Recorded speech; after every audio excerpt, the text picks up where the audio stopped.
Olá, você confere agora as principais notícias do Brasil e do mundo desta quinta-feira. E o Senado aprovou um projeto que autoriza a produção de vacinas contra a Covid em laboratórios que fabricam produtos veterinários. Os locais devem cumprir todas as normas sanitárias e de segurança determinadas para estabelecimentos que produzem as vacinas para humanos. A proposta agora segue para a sanção presidencial. A proposta prevê que as instalações dentro de uma mesma fábrica destinadas à produção, envasamento, etiquetagem, embalagem e armazenamento de produtos veterinários sejam fisicamente separadas das estruturas industriais voltadas ao uso humano. Caso não seja possível separar os locais de armazenamento, os estabelecimentos podem colocar os dois tipos de imunizantes no mesmo recinto, desde que haja autorização de autoridade sanitária federal e uma metodologia para diferenciar as vacinas veterinárias e humanas. O projeto também garante que um ato do Poder Executivo pode conceder incentivo fiscal a empresas que adaptarem estruturas industriais para produzir vacinas contra a Covid-19. Aposentados e pensionistas do INSS começam a receber hoje a segunda parcela do 13º salário. O calendário de pagamento segue até o dia 7 de julho. Os primeiros a receber a antecipação do pagamento do abono salarial devem ser os segurados com o benefício com o número final 1 e que ganham até um salário mínimo. Já para os aposentados e pensionistas que recebem acima de um salário mínimo, o pagamento começa no dia 1º de julho.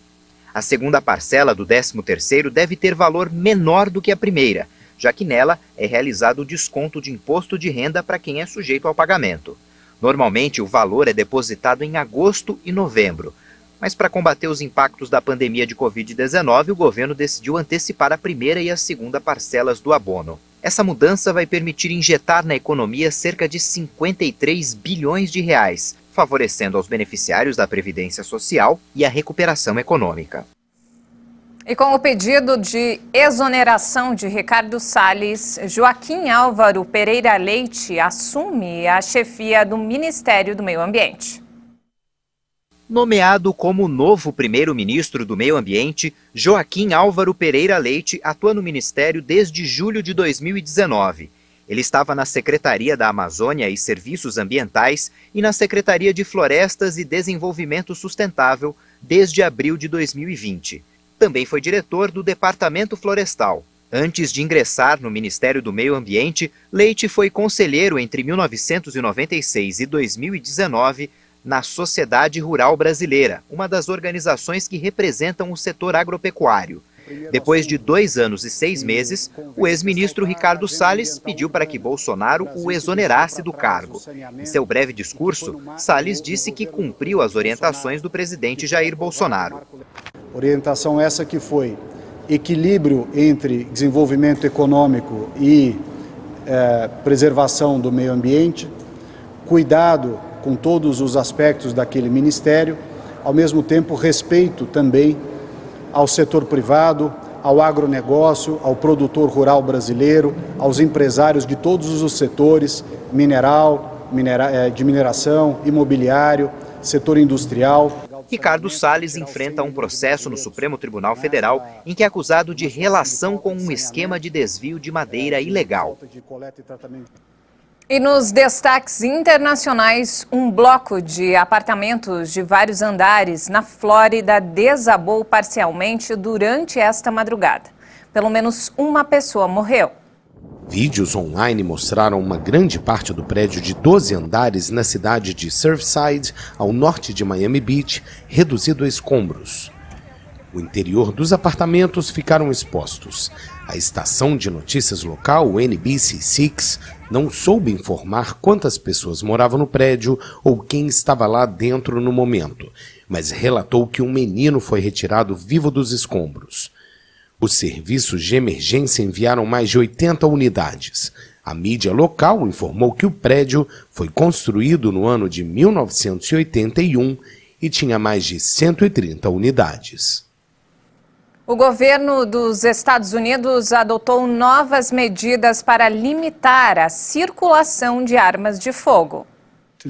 Hoje o Departamento de Justiça está anunciando a grande repressão contra o fluxo de armas usadas para cometer crimes violentos. É tolerância zero para traficantes de armas que intencionalmente violam as principais leis existentes e regulamentos. Repito, tolerância zero.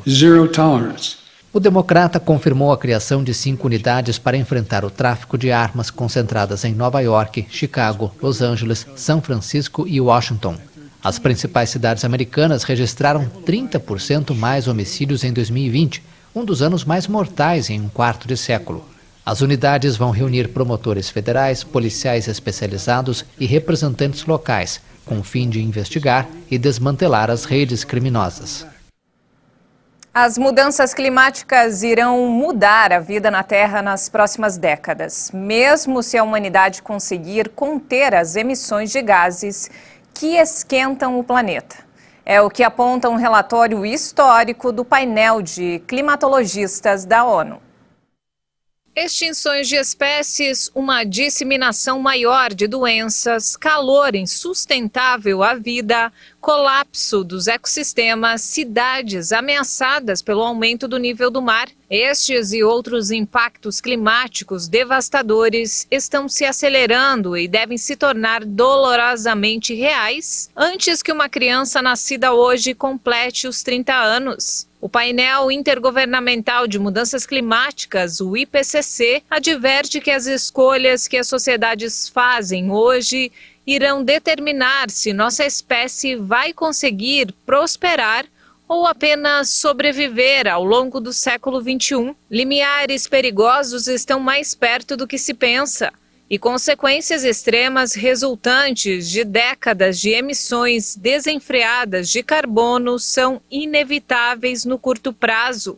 Muitas delas já estão sobre nós. O texto de 4.000 páginas é uma denúncia da gestão que a humanidade tem feito do planeta. Mas o documento concebido para influenciar decisões políticas críticas só deve ser publicado em 2022. Segundo alguns cientistas, isso é tarde demais para impactar as decisivas conferências da ONU deste ano sobre o clima, a biodiversidade e os sistemas alimentares. Há poucas notícias positivas no relatório, mas a lição final do IPCC destaca que muito pode ser feito para evitar os piores cenários e nos prepararmos para os impactos que não podem mais ser evitados.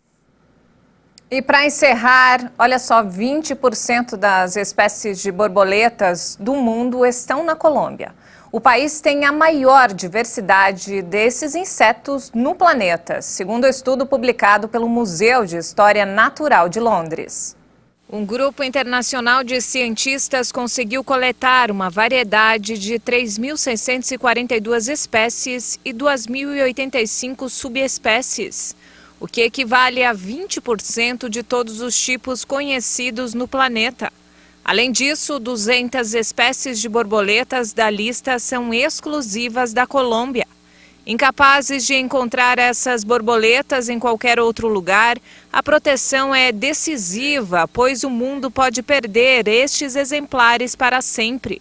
O grupo de pesquisadores garante que a lista ainda contém lacunas de informações importantes e deve continuar com os estudos. Mas a vasta biodiversidade e o conflito armado na Colômbia têm limitado o trabalho de campo.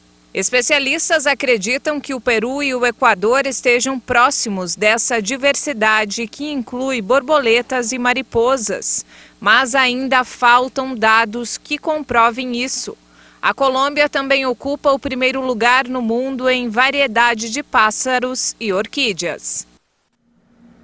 E essa edição fica por aqui. Mais informações ao longo da nossa programação. Obrigada pela companhia.